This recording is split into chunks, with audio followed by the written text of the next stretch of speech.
right, here we go. We got another one. Andrew Whitworth, Super Bowl champion. Where are you?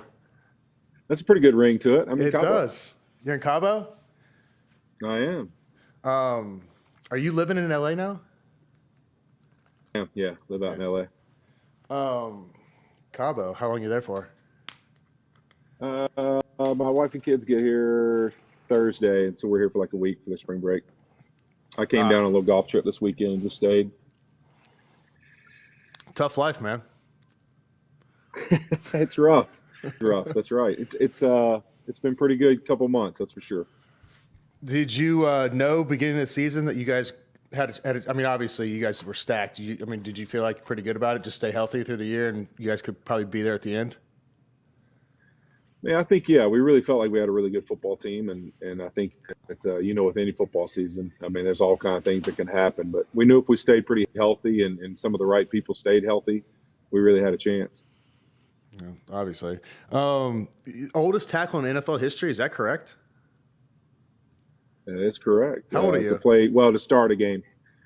To start a game at left tackle, I think, is the actual oldest. How old are you? 40. You're 40. You're Big 4-0. I think that's probably more impressive than even Brady playing at 44 or 40, whatever, however the hell old he is. To play offensive tackle at up until 40 years old is unbelievable. Yeah, I mean, obviously with the position, the guys you're going against are, 25 years old and freak shows. Athletic phenoms. Yeah. Mm-hmm. Do you think you got just more efficient as you got older? Well, I think for me, really, it's I came in the league as probably a really strong, big human who I wouldn't say that I was like very agile and could move as well, probably at a young age as I do now. And so I was able to kind of learn how to get mobility and lose weight. And I got more athletic as my career kind of went on because my weight probably dropped, 30 pounds from when I entered the league to what I left as. So you grew up in Monroe, Louisiana? Yeah. Yep. Monroe, West Monroe. Was Patrick Ramsey from around there? Yeah, from Ruston. He's from Ruston. That's where my wife's hometown is. Oh, is it? Yeah. He was in Denver 07 whenever I was there. Awesome dude. Dude, he's awesome. He's talking about athletic dude too, man. He's a pretty athletic guy. He can play some golf. He can do it all, man. He's a talented kid. He's a hell of a man. Yeah, go ahead. Unbelievable. He can absolutely strike the golf ball. Oh, hell of a golfer. Yeah. He actually got me into golf because I didn't play golf growing up. He got me into golf when I was in Denver. I've lost it since then, but we played a ton whenever I was there. Did you play any other sports growing up? I really did. I probably started playing football like consistently in junior high. I didn't really like it that much as a kid. I was the big fat slow kid, so in flag football you weren't very good. But no, I loved hooping. I was a basketball player. I loved playing basketball. And then I grew up my dad was a big tennis player, played a lot of intramural tennis, so I grew up playing a lot of tennis with him. And so playing hoops and playing tennis and playing some baseball is really all I did until junior high. I finally went up football. Really? Did you go straight to the line? Actually, my first year, I think I played some D-line, a little tight end. I was kind of tall and slender by then. I got most of my height really at a young age. I was almost 6'7" freshman in high school. No kidding. So, so I was tall and slender at that time. But, I'm not going to say I loved football at first. That's for sure. The Louisiana heat, wearing pads, helmet. I would have much rather been inside the gym, chasing the basketball a little bit. I hear you. Was it when did you start getting scholarships and looks for football? I actually got my first kind of somewhat offer. I wouldn't say it was an official offer my freshman year in high school. I went to they used to have the Bowden Academy, where it'd be Bobby and Terry and all the Bowdens, every one of them, there for kind of a passing academy deal they did in Alabama. And so I went to it with my high school. And I'll never forget Bobby Bowden actually taking me for a car ride in his car. And he was just kind of like, how much, would you like to play at Florida State one day? And I was just like, man, that'd be amazing. I didn't even have any idea what he was talking about. Sure. And I didn't know how the process worked at that time. and he was basically like, we'd love to have you. And so that was really my first true offer, was my freshman off season. Started off hot then. Florida State as a freshman. Yeah. Yeah, I wanted to go to Florida. I was always a Gator and Florida State fan. I loved watching those two play, the rivalry they had there in the 90s. It was so fun, and I always wanted to be a Gator. I just always chose that I wanted to be a Gator. I was a huge Danny Werfel fan. Oh yeah, back in the day, days, and Fred Taylor and all those guys. So I actually committed to Spurrier, and Did then this guy named Nick Saban got hired by LSU. Yeah. And that changed everything. Wait, was he coming off of the Dolphins then? No, he was coming. No, he was coming from Michigan State. Michigan State, yeah. Yep. So why'd you want to play for Saban? Once I met him, I had an opportunity to sit down with him. I think you can just see some of the traits that make him so special. I mean, I thought the way he delivered, really, his overall plan, his kind of master plan, if you will, of what it was going to take to make LSU successful year in and year out, and how it wasn't really just about you as an athlete. It was about, how many different guys you could get in there and the culture that you could help establish of winning, more so than just telling you how good you are, and how much, you'd win at LSU. He really almost laid out a plan for how you could have the most success in your career as a college athlete. And I think for me, that really, that's how I'm wired, and I loved it. And I committed immediately to him. And then I started recruiting, and, we had one heck of a recruiting class. And I remember calling Ben Wilkerson and Marcus Spears and Michael Clayton, and all those guys over the years. And, it was all of my same recruiting class. We were his very first class at LSU. It was really special. Did you know that browsing online using incognito mode doesn't actually protect your privacy? That's right. Without added security, you might as well give away all your private data to hackers, advertisers, your ISP, and other prying eyes. That's why I use IPVanish VPN to make it easy to stay truly private and secure on the internet. IPVanish helps you safely browse the internet by encrypting 100% of your data. This means that your private details, passwords, communications, browsing history, and more will be completely shielded from falling into the wrong hands. IPVanish makes you virtually invisible online. You can use IPVanish on unlimited devices without sacrificing on speed. Your computers, tablets, phones, even devices like your Fire Stick when you're streaming media. Whether I'm at home or in public, I don't go online anymore without using IPVanish. IPVanish is offering an incredible 70% off their yearly plan for our listeners with a 30-day money-back guarantee. That's just like getting 9 months for free. Stop sharing with the world everything you stream, everything you search for, and everything you buy. Take your privacy back today with a brand rated 4.6 out of 5 on Trustpilot. Just go to ipvanish.com/Cutler and use promotional code Cutler and claim your 70% savings. That's ipvanish.com/Cutler. Then what, 05, 03, national championship, beat Oklahoma? Yep. Yeah, national championship in 03 with Nick, and then he left after the next season to head to Miami. Yeah, I was, where was he at? When I came out, he was still at Miami. He hadn't left yet. Did you know that? Did you came out what year? I got drafted in 06. Oh yeah, same class. Yeah, thought so. Did you know that he was gonna? Did you think if he stayed in college that he'd win 7 national championships? Was he that good? I mean, I'll say this way: that's a lot of national championships, but I knew he'd win a bunch. I mean, it just you don't have to be around him long. I said the same thing when I met Sean McVay the first time. You don't have to be around him long to realize this guy's going to win a lot of football games and going to have a winning program every year. Whether they win it or not, they're going to be in contention. They're going to have a chance, and they're going to be one of the teams that is going to be there at the end. And I actually told Sean that the first time we hung out. I said, for the first time in my career, you're the second guy I've met that I knew this guy's going to win. Got to make it happen. So then in 06, 55th overall to the Bengals. How was that? How long were you there? 11 years? 11 seasons?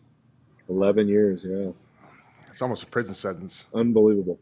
Yeah, it was crazy because at that time in Cincinnati, man, it was kind of rough. The downtown scene, everything. It was not much there other than sports, and so it was definitely a huge change for a kid from Louisiana and really the rich football history I was from. And, in that state, my high school was really successful. We were 58-2 in high school. Oh, wow. And then going to LSU and winning a bunch and winning a national championship. That was quite a change. Cincinnati, in a place that I think that had one winning season in 20-something years. So that was something new and different, that's for sure. Yeah, it's hard whenever, because most guys in the NFL, they're successful in college, they're successful in high school, and then you go to the NFL, and it's like you don't really get to choose where you get to go, and you just might be on just a bad team. Just is what it is. There's no doubt about it. And my first year in the league, we actually got you guys actually broke our hearts. We had a chance to go to the playoffs if we won one of the last 3 games of the season, and we dropped an extra point in the snow in Denver to force overtime. I think it was. Yeah, and, I remember that game. That one hurt. That one hurt a little bit. Yeah. Yeah, I think it was Christmas Eve, actually, I believe. Yeah. I was a part of that. We in 2008 in Denver, we had to win one of the last 2 or 3 games, same situation, and we dropped them all. San Diego beat the hell out of us last game, and then we lost to Buffalo. Should have beat Buffalo. We lost to them, and then we lost to Carolina on the road. And that sucks whenever you could just click off one game out of 3 and you drop them all. That's tough. Who are all the quarterbacks? Carson was there for a little bit, wasn't he? Yeah, Carson was my quarterback my first 5 seasons, and then he got hurt one season. We had Fitzpatrick for a year, who's just an awesome guy. I mean, he's so much fun to play with.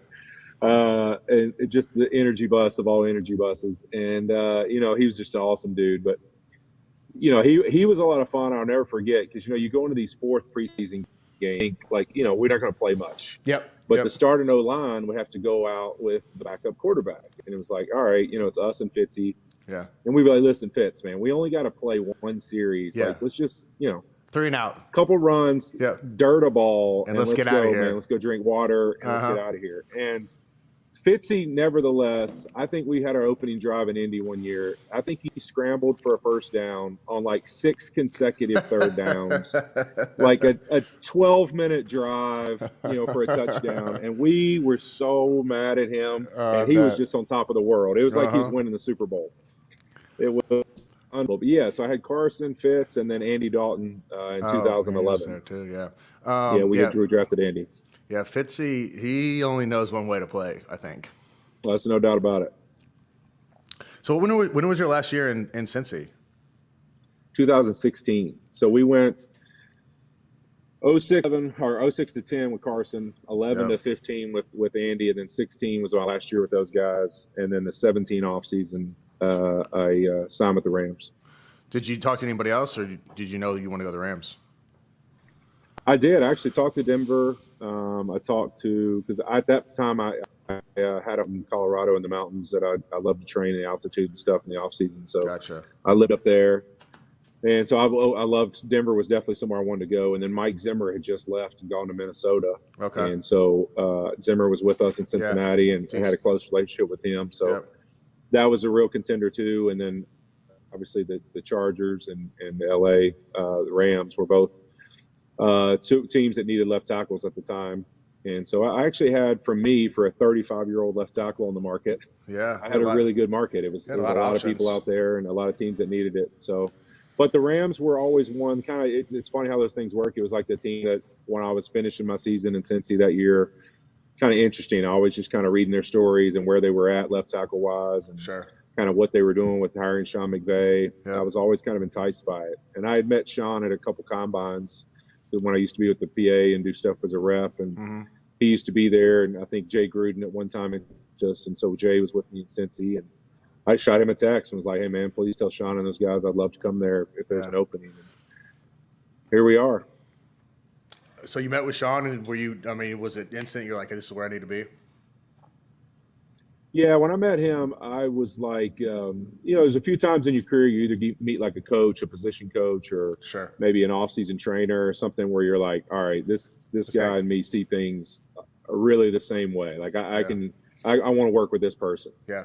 And when I met him, I was like, man, our vision for a team and what winning football looks like and how you go about that process is very similar, and it's right up the alley of what I'd want to be a part of. And I think for me, it didn't take long. I mean, I think 2 months into it, me and him were going to dinner and hanging out every day, and our friendship from there.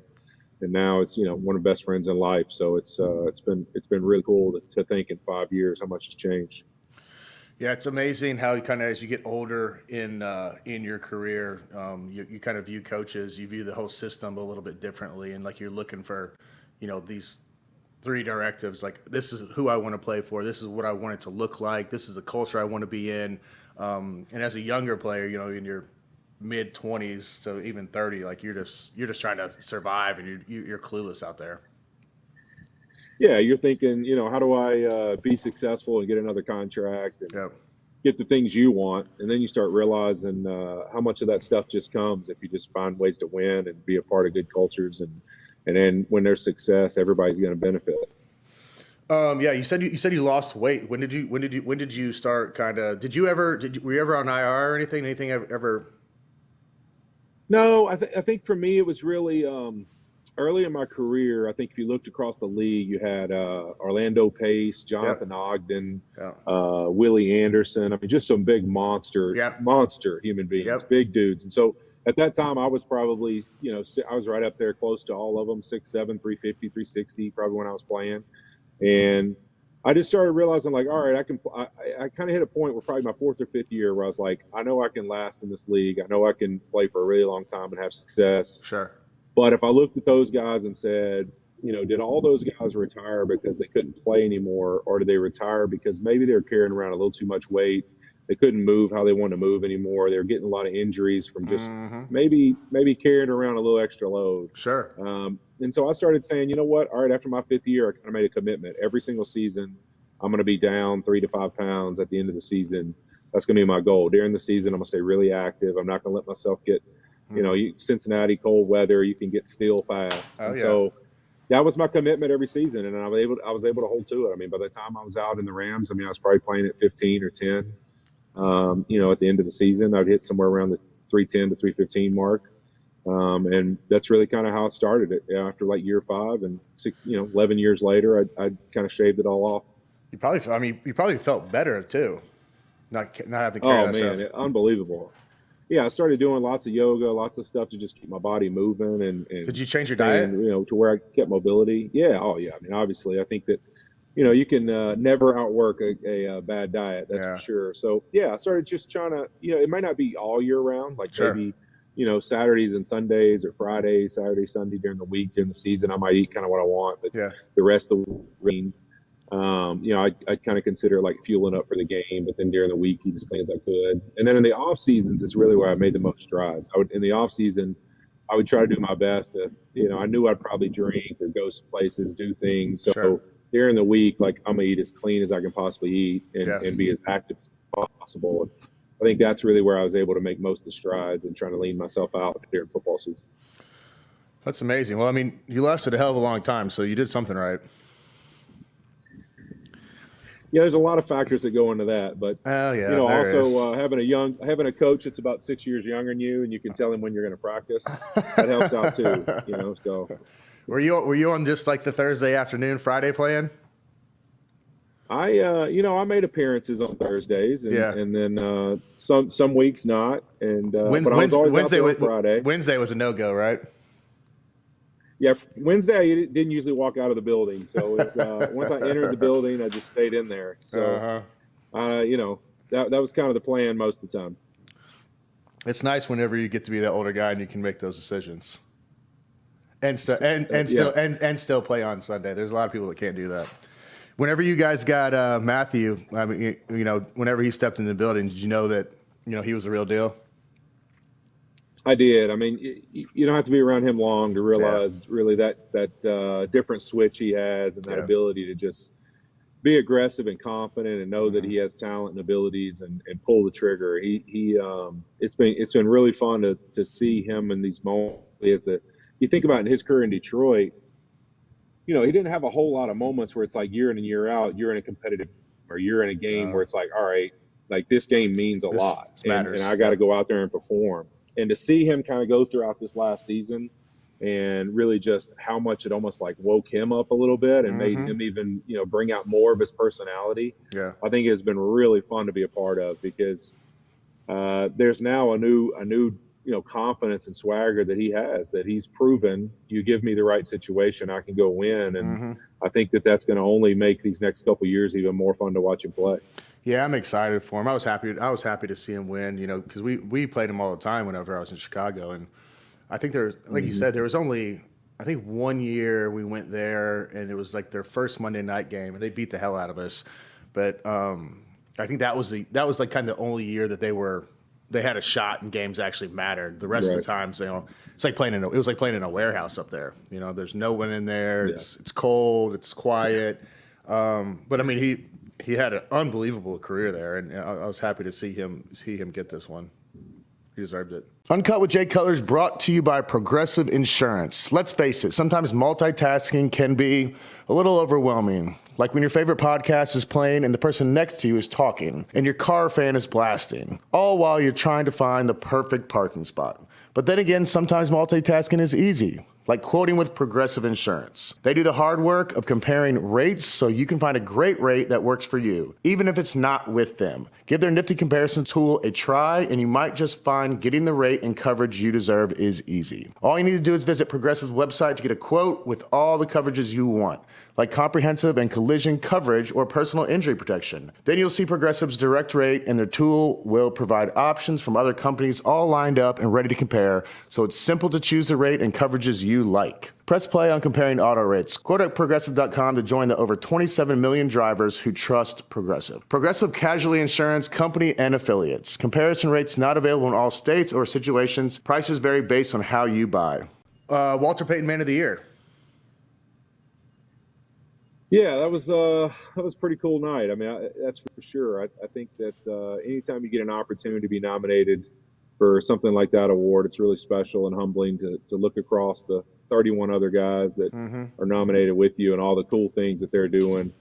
I thought that was one of the most fun parts of the process to me. The last 4 or 5 years I've been nominated, just getting to see what other guys are doing all across the league, man, it makes you really prideful of the league you play in and just what special people are a part of it. So the Big Wit 77 Foundation, what exactly you guys do? I think really for me, it's been things, Jay. I think that it's one of those things that, in the off seasons, we've done a lot of stuff in Louisiana with scholarship programs, adoption grants, holding different events in the city just around Christmas and Thanksgiving and other times that we can support the community.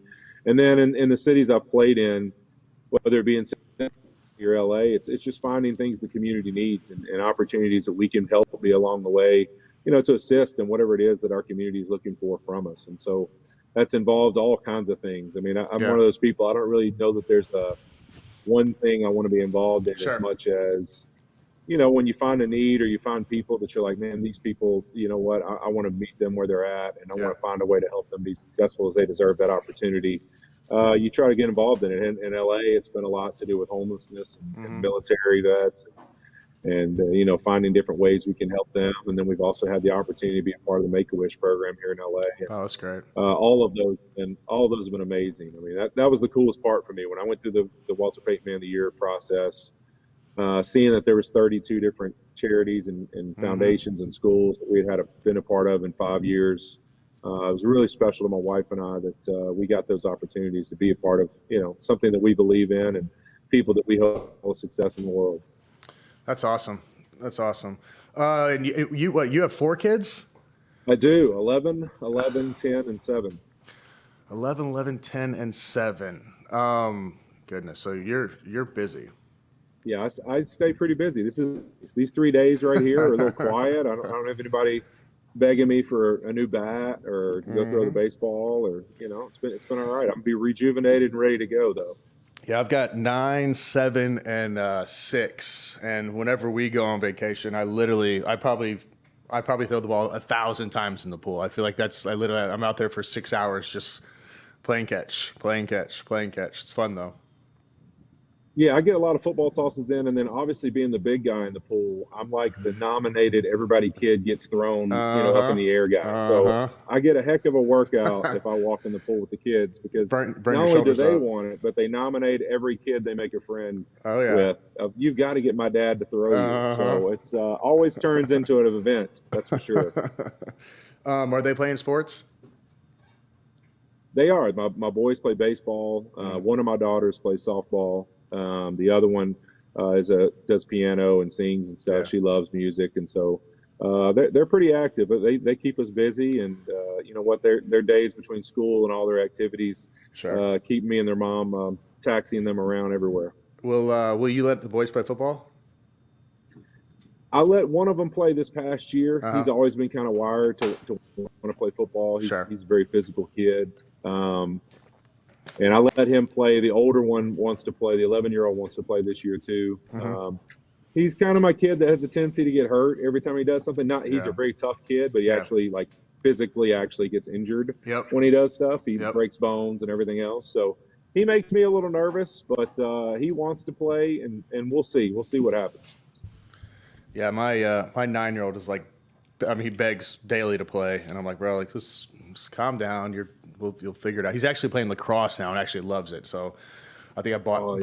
yeah. One of my boys wants to play that too. He loves that. He He's had his really first, interested. yeah, he had his first game Sunday, and I didn't know much about the sport. I've been kind of researching it, but it's a cool sport. I mean, it's physical enough. Their helmets on, but they're not banging heads, so it's kind of Right. filling the void. Buying me some time. So you're retired now? You got 4 kids. You're probably a professional Uber driver, just shipping them around. What else? What else you got going on? What's the plans? Take some time, just figure it Yeah, out. yeah. Yeah, I'm working out, walking, and playing golf. That's it, man. Just staying active and Yeah, trying to figure all that out. We're gonna, obviously, I'm gonna try and talk to some of the networks, see if there's a media spot that I would enjoy or something that sure. kind of fits me. And then also, I've talked to the Rams about possibly staying on there too. So it's there's a good thing to have options, but Sure. you know what? I think to me, it's you never want to be doing something you're not passionate about or you don't Yeah. really want to be involved with. So it's really about stepping back a little bit, finding Hmm. out what your passion's going to be and what it is you think you would enjoy doing, really invest your time into. Yeah, I totally agree. I mean, I took almost like 2 years to kind of figure out exactly what I want to do, and I still don't even know if I'm doing, what I'd want to do for the most part. But I mean, it's amazing because you've played sports, your whole life, and then you're 40 years old, and it's like, all right, well, I've got this whole second life, and what am I gonna do? Yeah, that's the craziest part, and it's there's nothing that you have to do, Yeah. and so it's like I guess in football you've always felt like, all right, I got to go to training camp, I got to Yep. work out, I got to train, in OTAs and be ready for football season, and then in football season I have to do the X, Y, and Z to play, and then all of a sudden it's like boom, all that's gone. All right, well Gone. none of that's useful. All right, so now I got to figure out what I want to do and Yeah. what would be fun to do Yeah. and what I would actually enjoy doing. Yeah. And then I got to figure out what I need to do to be Uh good huh. at that. Uh So huh. it's definitely an interesting process, It that's for really sure. is. It really is. It's a fun process though too, because you've done it the right way and everything. So you're gonna have a ton of options. So you'll be able to kind of pick and choose and do things at your leisure and figure it out. That's the beauty of it. Yeah, I mean, I think that we feel that just as a family, we couldn't be more thankful. Our careers ended, and our time for 16 years in the NFL, a lot of amazing opportunities, amazing people have been a part of that. So, yeah, I think that we're more just enjoying it. It's a little crazy, but it's a lot of fun crazy. So, just embracing the process, embracing the time we're in, and trying to soak it all in. Absolutely. Last one. Did you know that this was your last year going into it? I didn't really going into the season, but as the season went on, I'd always kind of been looking for like, what am I going to feel that's going to be different this time? Sure. Because physically, I think I'd kind of entered a groove, um, and I kind of understand like Tom a bit. Like I'd entered a groove where I kind of had a regimen for what was going to get me through every season, Sure. what I needed to do every off season, Yeah. and barring like significant injury, I knew I could just keep playing if I wanted to. Yeah.